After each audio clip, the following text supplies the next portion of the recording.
Hello everyone, good morning, welcome back to my channel, welcome to a new video. কেমন আছো সবাই? আমি খুব ভালো আছি। আজ হচ্ছে 25th অফ ডিসেম্বর, বড়দিন। Wish you a merry Christmas. সবাই দিনটা খুব ভালো কাটাও, আনন্দে কাটাও। আমাদেরও ঘরে আজকে স্পেশাল লাঞ্চ হবে। তো চলো, সবটাই তোমাদের সাথে শেয়ার করছি। আশা করছি তোমাদের পুরো দিনের পুরো ভিডিও ভীষণ ভালো লাগবে। তো চলো শুরু করি। আজ গোপালদের এলাহি ব্যাপার, ডার্ক ফ্যান্টাসি চোকো পাই দিয়ে ব্রেকফাস্ট শুরু হয়েছে। এরপর লাঞ্চের জন্য মিষ্টিও এসে গেছে। আমি এখন হাত দেবো না, চান টান করে দেবো। তো চলো বাইরে গিয়ে রান্নার প্রিপারেশন করি। কালকে পল্লব রাত্রিবেলায় ডার্ক ফ্যান্টাসির চোকো পাইটা নিয়ে এসেছিল। তো গোপালকে 3টে দিয়েছি, আর গোপালের মা মানে আমি একটা খেয়েছি।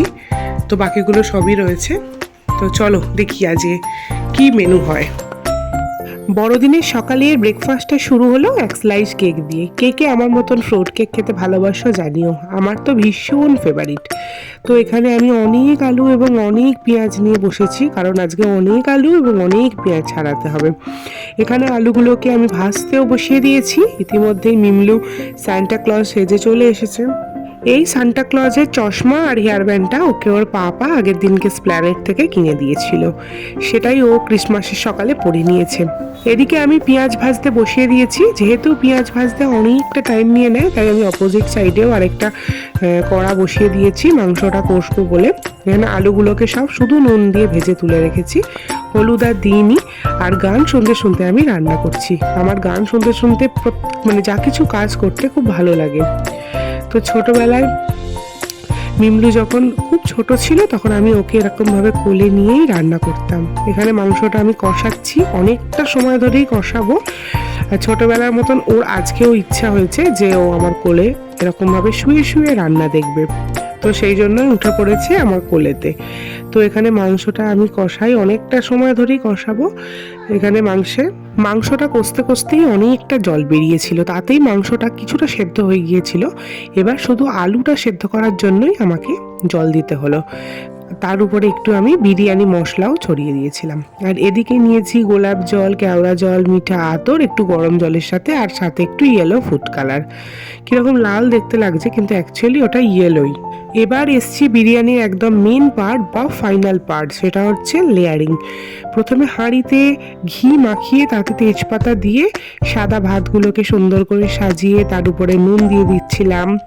আর তার উপরে হোমমেড বিরিয়ানি মশলা, যেটা সকালে বাড়িতেই বানিয়েছি, তার উপরে দিচ্ছিলাম মাংস, আলু আর গ্রেভিগুলোকে সুন্দর করে সাজিয়ে দিচ্ছিলাম। তার উপরে দিলাম পেঁয়াজের বেরেস্তা এবং তার উপরে দিলাম বেশি করে ঘি। ঘি না দিলে না টেস্ট ভালো আসে না, আর যেহেতু এটা হোমমেড, খেলে শরীরে কোনো ক্ষতিও হবে না। তো এখানে আমি ঘিও দিয়ে দেবো। এই ঘিটা আমার মামা দিয়েছিল এর আগের বার, তোমাদের সাথে শেয়ার করা হয়নি। একটা বড় জার দিয়েছিল ঘিয়ের, আর আমি তো এভরিডে বেশি ঘি। তো বিরিয়ানি দমে বসে গেছে, এবার আমি স্নান করবো। মিমলুকেই স্নান করিয়ে দিলাম, এখন 1:30 বেজে গেছে। আর গালে কালি লেগে গেছে, আসলে উনুনেতে ভাতটা হয়েছিল তো, আর হাঁড়ির পিছনে কালিটা ছিল, আর আমার গালে আবার হাত থেকে গালে লেগে গেছে আর কি। তো চলো স্নানটা করে নিই, তারপরে দমে হাঁড়ি খোলা হলে তারপর তোমাদের সাথে ফাইনাল লুকটা শেয়ার করছি। সকালে চোকো পাই দিয়ে ব্রেকফাস্ট কমপ্লিট করার পর এখন লাঞ্চে মিষ্টি খাবেন ওনারা, আর এই চোকো পাইগুলো সব আমার হয়ে গেল। স্নান করা হয়ে গেছে, সাথে পুজোও হয়ে গেল। এখন 1:40 মতন বাকি। এবার আমি বসবো কালকে মিমলোর স্কুলের যে অ্যানুয়াল প্রোগ্রামটা হয়েছিল সেই ভিডিওটাকে এডিট করতে। কালকে প্রচণ্ড টায়ার্ড ছিলাম, 10, 10:30টার দিকেই আমি ঘুমিয়ে পড়েছিলাম আর কি, এডিট করা হয়নি, অনেকটাই বাকি রয়েছে। তারপরে এখন হঠাৎ করে মেসেজ এসছে যে মিমলুর নাচের ক্লাসে যেতে হবে 3:30 থেকে। সুতরাং আমার হাতে আর কোনো সময় বেশি নেই। বিরিয়ানিটা যতক্ষণে দমে হচ্ছে তার মধ্যেই আমাকে কমপ্লিট করে ফেলতে হবে। তারপরে মিমলুকে খাওয়াবো, আমিও খাবো। আমি সকাল থেকে শুধু ওইটুকুনি স্লাইস কেকটা খেয়েছি, আর কিছু খাইনি, ওই বিরিয়ানি খাবো বলে। তো চলো আর সময় নষ্ট না করে এডিটটা করে ফেলি, আর তোমরাও দেখতে পাবে। তোমরা দেখে জানিও কিন্তু কেমন লেগেছে প্রোগ্রামটা। 6, 7, 8, 9। বিরিয়ানিটা প্রায় 40 মিনিটের মতো দমে ছিল, এবং সেটা ছিল আঁচে বসানো। তো দেখতে কেমন হয়েছে তোমরা তো জানাবেই আমায়। খেতে কিন্তু দুর্দান্ত হয়েছিল। নিজের রান্নার তারিফ নিজে আর কি করব বলো, সবাই বলেছে ভালোই হয়েছিল খেতে। তো যাই হোক, এখানে এক হাঁড়ি বিরিয়ানি নেমে গেছে। শীতকাল যেহেতু ফ্রিজে ঢোকানোর আর দরকার নেই, বাইরেই ভালো থাকবে। আর এখন তো আমরা গরম গরম খাবো। আর একজন তো বিরিয়ানি খাওয়ার আনন্দে প্রায় পাগলই হয়ে গিয়েছিল। অ্যাকচুয়ালি ও বিরিয়ানি খেতে খুবই ভালোবাসে, আমরাও বাসি। তো চলো আমরা তিনজনে মিলে লাঞ্চটা এনজয় করে নিই। আজকে কেমন খেলে বাবা? ভালো খেয়েছি। আজকে আমার বিরিয়ানি হয়েছে। তারপর কে বিরিয়ানি রান্না করেছিল? তুমি। কেমন হয়েছিল মা? ভালোই টেস্টি, খুব টেস্টি লেগেছে। ও খুব ভালোবাসে বিরিয়ানি খেতে। আমি ফার্স্টে ভেবেছিলাম যে রাইস করবো, চিলি চিকেন করবো, কিন্তু ও বিরিয়ানি বিরিয়ানি বলে বায়না করছিল, তো সেই জন্যই বিরিয়ানি করা হলো। তো এই খেয়ে এসছি, এখন ওই 2:40 মতন বাজে। মিনিট 20-25 একটু শোবো, 3:15 রেডি হয়ে বেরিয়ে যাবো, বেশি সময় লাগবে না। 3:30 থেকে নাচ আছে, তাই তো বাবা? তারপর আবার ও রিমি দিদির কাছে পড়তে চলে যাবে, নাচ দেখে আছে। তো চলো একটুখানি একটু শুয়ে নিই, চলো। এখন বাজে ওই 3:25 মতন। আমরা একদম সবাই মিলে রেডি হয়ে বেরিয়ে পড়েছি নাচের ক্লাসে যাওয়ার জন্য। আর বাইরেটা এত বেশি ঠান্ডা লাগছে, 3:30 বাজতে যায়, মানে রোদের আভা গায়ে একদম লাগছেই না বলতে পারো। তো চলো নাচটা কমপ্লিট হয়ে যাক, তারপর আবার আসছি, কথা বলছি। সামনেই যেহেতু বাচ্চাদের ডান্স কম্পিটিশন রয়েছে, এই শীতকালে এগুলো অর্গানাইজড হয়, সেই জন্য নাচ করাতে করাতে এখন প্রায় 5:45 বেজে গেছে। আজকে অনেক দেরি হয়ে গেছে, তাই বলে কয়ে বেরিয়ে নিয়ে এলাম। আবার ও পড়তেও তো যাবে, সেই জন্য। আর নইলে সব বাচ্চাদের ঘুমও পেয়ে যাচ্ছিল, এত মানে সারা দুপুর তাদের রেস্ট হয়নি। বাড়ি আসার পর আমার আর পল্লবের কফির প্রচুর ক্রেভিংস হচ্ছিল। অ্যাকচুয়ালি কফি বাড়িতে আমিই একা খাই, তো এখানে কফি শেষ হয়ে গিয়েছিল, তো সেই জন্য আমি আবার গিয়েছিলাম কফির প্যাকেট কিনে আনতে। আর পল্লব ওখানে দুধে জাল দিচ্ছে, আর এখানে একটু দুধ মাম্মাও খেয়ে যাবে পড়তে। আর বাকি যে দুধ ছিল তাতে একদম ঘন করে গাঢ় করে কফি করছে পল্লব। তো চলো কফিটা গরম গরম খেয়ে নিই। পড়ে যাবি গর্তে, চলো।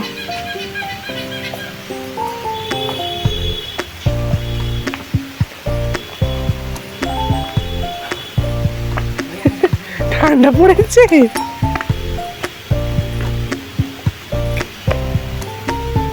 পড়তে যাবার ইচ্ছা নেই রে। উফ, বেচারির উপর কত প্রেশার। চলো মা, এসে ঘুমাবে।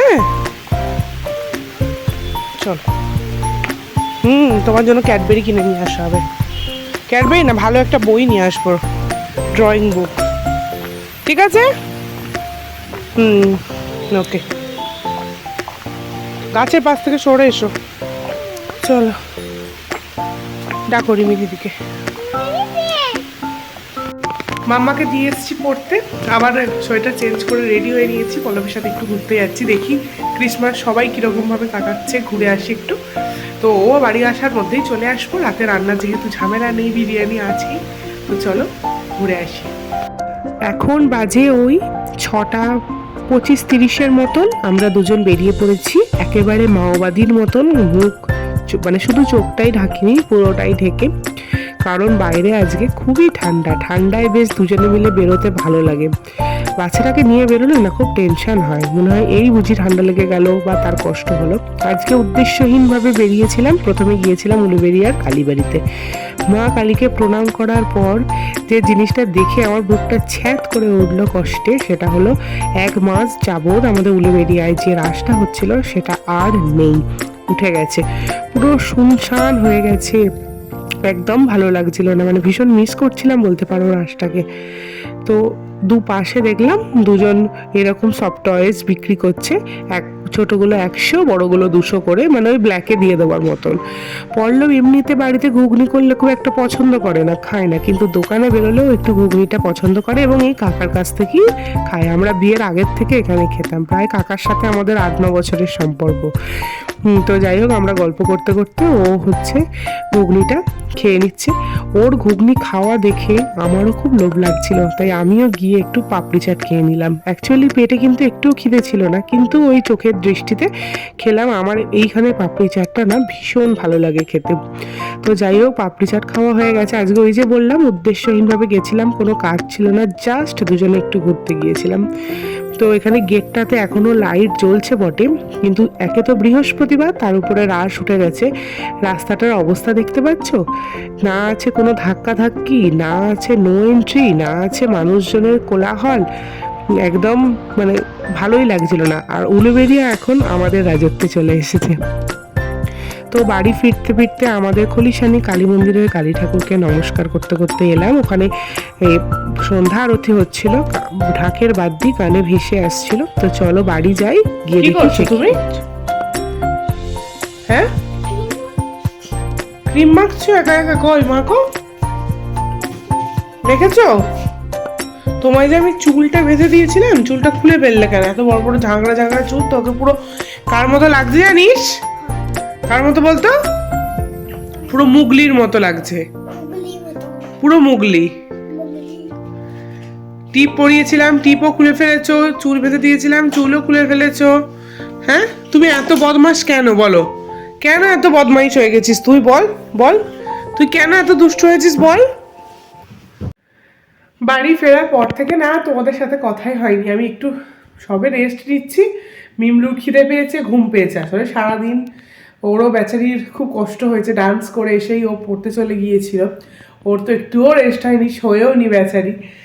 তো ওকে খাওয়ালাম, এখন বাজে ঘড়িতে 9টা 10। আর ওকেও খাইয়ে আমি নিজেও ডিনার করে চলে এসেছি। আমারও খুব ঘুম পাচ্ছে, টায়ার্ড লাগছে আর কি, মানে বিছানায় আর কি শুতে হবে। তো চলো, আজকের ভিডিওটা এই পর্যন্তই রাখছি। কেমন লাগলো অবশ্যই আমাকে কমেন্ট করে জানাবে। আর এটাও জানাবে যে তোমরা 25th কেমন করে কাটালে। পিকনিক করেছো, কোথাও গেছো, না বাড়িতেই নিজেরা রান্না করে আমাদের মতন খেয়েছো? তো চলো, আজকের ভিডিওটা এই পর্যন্তই। কালকে আবার তোমাদের সাথে দেখা হবে একটা ইন্টারেস্টিং ব্লগের সাথে। ততক্ষণের জন্য টাটা, গুড নাইট। মাম্মা আজকে কি গানে নাচ করলে? টিয়া টিয়া টিয়া, আর আচ্ছা, আর আর আর আর গাল গাল কি? কাল কুকুমনি তাল কুকুমনি খোঁজ কিরম করে দেখাচ্ছিল? তাল কুকুমনি তাল কুকুমনি খোঁজ তাল কুড়ুনি কুকুমনি না, গাল ফুলনি কুকুমনি। ভাল লেগেছে নাচটা করে? ভাল লেগেছে? হ্যাঁ, রাখো এখন চিড়ে কাটছে। কোথায় চিড়ে রয়েছে? পায়ে। আরে চলো ঘুমিয়ে পড়ো, চলো সোমা। তো দাদার সাথে কথা বলো। কার সাথে? দাদাই। দাদার সাথে? তোর নাকি এই খুব ঘুম পেয়েছিল যে? না, ঘুম পাইনি। এই তো তুই কাঁদছিলি আমার খুব ঘুম পেয়েছে।